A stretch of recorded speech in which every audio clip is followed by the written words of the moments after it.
เพื่อนได้นี่ตัวนี้สวย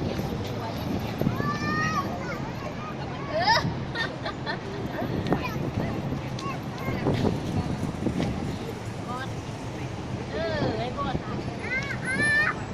ไอ้โต๊ะไอ้พ่อถ่ายรูปไว้จะสวยอันนี้แม่จะไปเอาก่อนทำสวยไปไป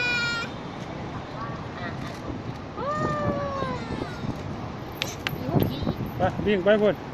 ไอ้เรานั่งมันเป็นยังตายวิ่งไปบนโอ้ตัวใหญ่เลยนี่